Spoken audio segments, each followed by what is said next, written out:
What's up, everybody? Welcome back to the show. My name is Adam. I'm your host, and on today's episode, I want to discuss a topic that I've been thinking about, and it's a more, I guess it's a question slash topic, but is this the top of the market when it comes to sports cards?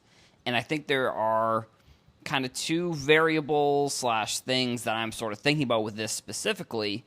And I guess maybe I'll bury the lead a little bit here, and I'll say that I don't think that it is. I would say no, but I definitely think that we are going to see things grow maybe slowly and maybe get to a point like where we were before 2020 and before 2021, where we still saw pretty solid and consistent growth, and there'll be opportunities where, you'll see people making money in sports cards. But I think what we saw, obviously, in 2020 and I guess a little bit in 2021, but more in like the end of 2019 into 2020, was just exponential week after week after month growth that was just not really sustainable. And obviously, I'm someone who has invested a lot of my time into making sports card content. So if you're listening to this podcast, or you watch any of my TikTok videos, or you follow me on Instagram, you know that I think that this is a long-term kind of thing.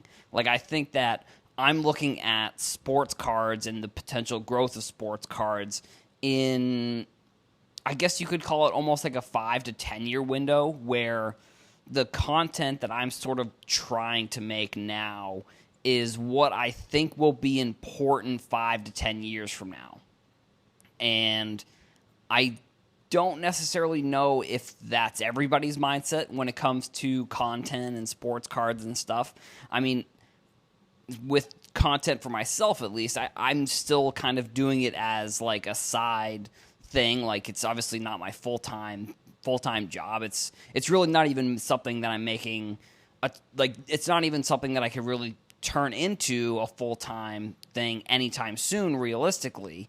So that's why I'm sort of looking at it as more of a long-term approach to the type of content, because I think there's going to be peaks and valleys. There's going to be rises and decreases in kind of maybe the amount of people that are coming in. I think we're sort of seeing right now a decrease in maybe the interest in cards. Like, I think over the summer, I think probably beginning of 2021, obviously that's where I would say the interest was probably the most. With all the crazy stuff that was going on with the Jordan cards, and then we sort of have seen the market decrease, but I think it's sort of getting to a point where maybe it's flattened out a little bit.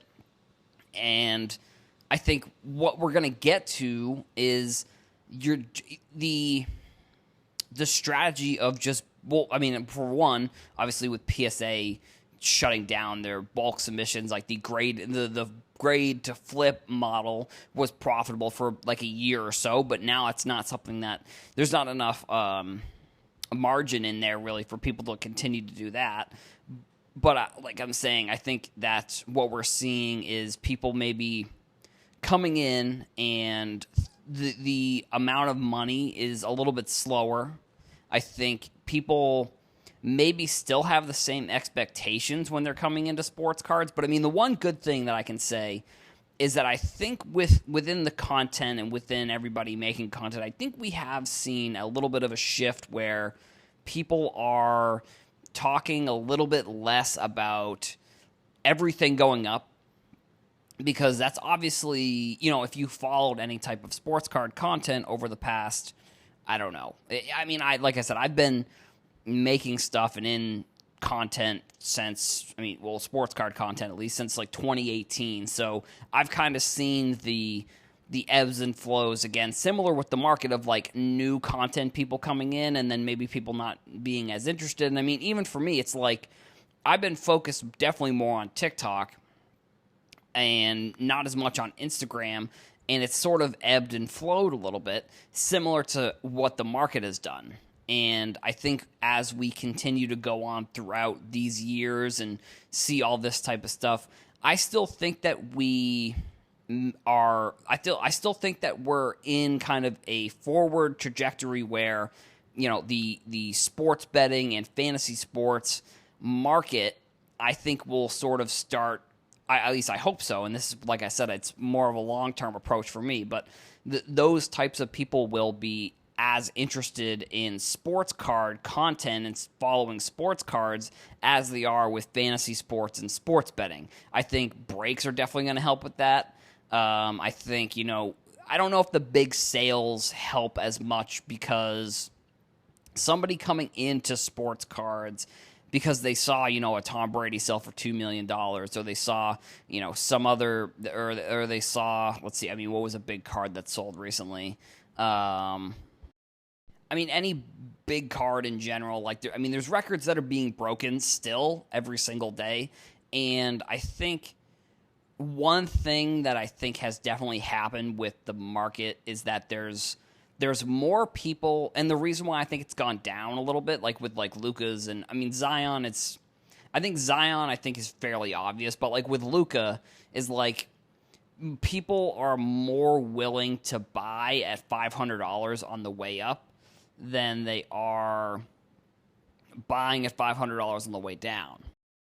And with that Luka card specifically too, I just think the supply and demand of that card specifically, the supply has affected it just from the fact that I think as the demand has increased, the price increased, but then that also increased the demand to get that card graded, which then I guess it's continual different increases, but then that continues to increase the population.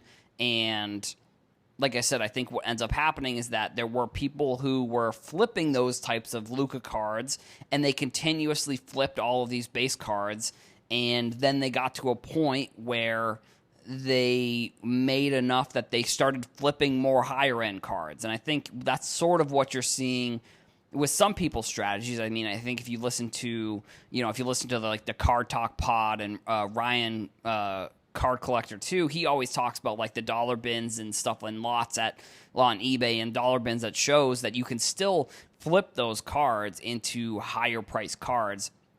But I do think if you look at a lot of people's strategies across Instagram and kind of across the board, at least from my perspective that I've noticed, is that a lot of people that were flipping 2 or 3 years ago, they were flipping the lower end, I guess you could call them, but they're higher end in terms of price, but the lower end base cards, they were flipping those and they kept flipping them until eventually they're flipping, higher end stuff, whether that's autos or older players or any cards that are maybe over a certain threshold in terms of price. But so I think that's another reason why we've definitely seen a decrease in people wanting to flip base cards. I think that, and then also the combination of there just being less people that want to buy that card, because if it's on the way up and you're it's gone from 300 to 400 or 300 to 500 over the course of a month or two, there's definitely more people that are going to be more willing to buy that card at 500 than if someone's saying it's gone from 1,000 to 500 over the course of 6 months. There's going to be just less people that want to buy that card at 500. And I think eventually we may see that card start to pick up again. But also, I don't know. Maybe not. And I think that's sort of one of the other things is just with the way that cards are going right now, that the market, it may even be also that people have sort of changed their thought process behind cards in general because of fanatics, and they just don't even know where the market's going to be in a year or 2 years or 3 years, depending on how they're looking at it.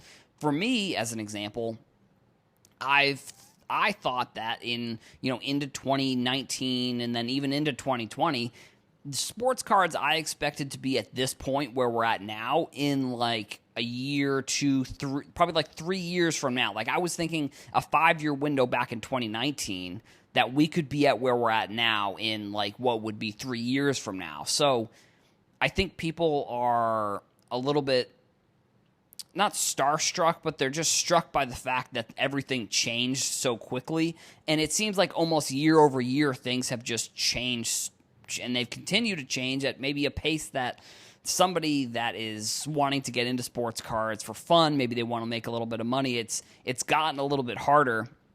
And I think the kind of the last point that I have seen, at least, is that the amount of information that there is now compared to where there was 2 years ago is astronomical. Like, I think you look at how many people were making content and how many different places there were to track cards, and the amount of data that was available on cards, and the amount of people writing articles. And I just think you're seeing that increase, that maybe what that is affecting is that people are buying into cards for different reasons because there's more information available.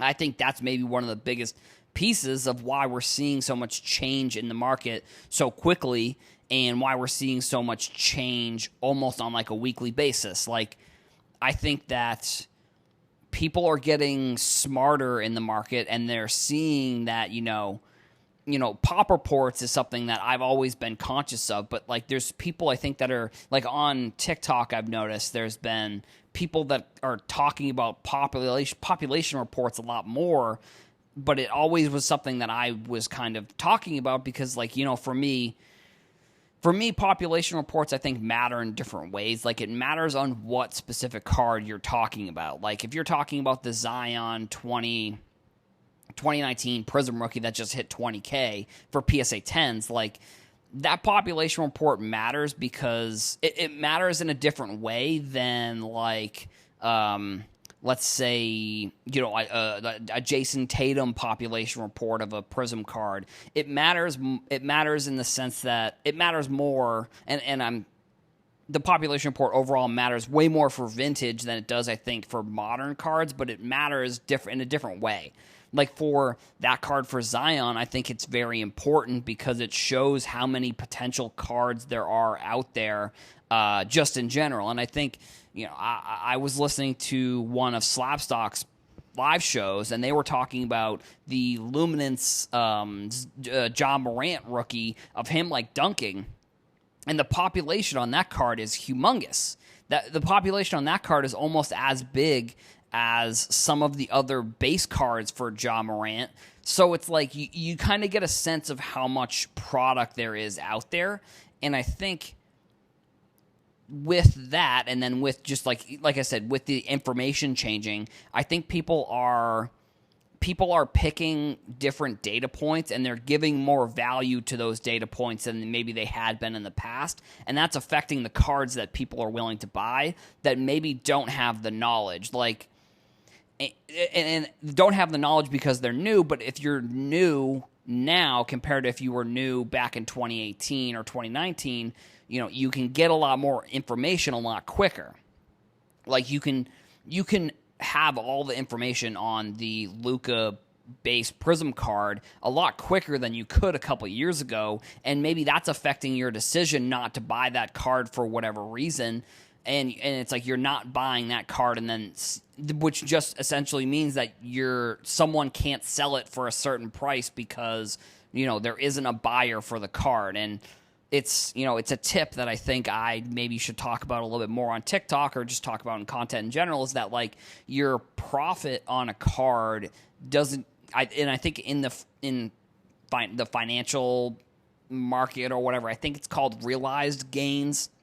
I'm pretty sure is the term. I may not have that totally correct, but your profit on a card doesn't actually exist until you sell the card. So, like, somebody who bought a Luka card for $100 and didn't sell it at $1,000, and they would have had a $900 profit.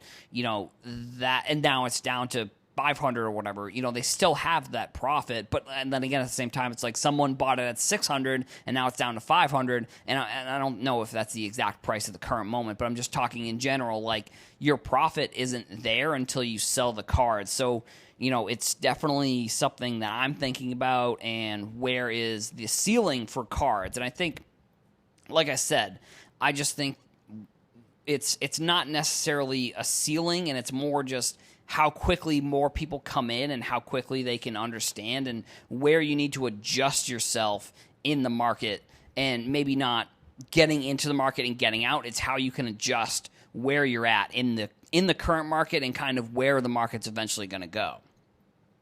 And that's pretty much all I've got for today's episode.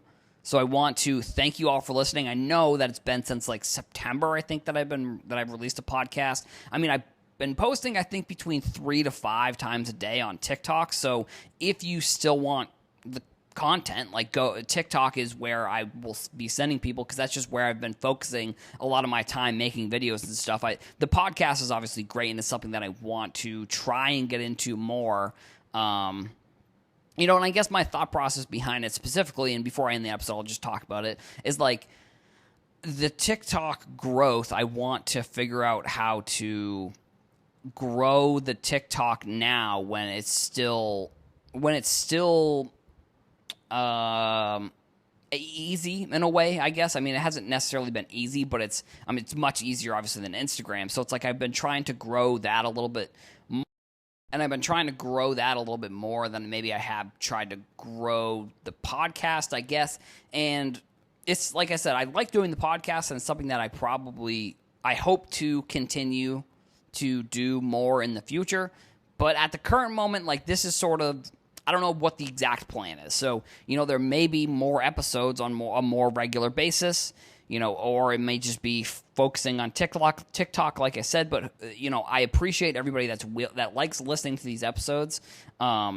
And I want to thank everyone for listening. And like I said, if you want to follow any of the other type of content, TikTok right now is where I've been focusing. So that's where I'll be. That's, I guess, where I'm sending people at the current moment.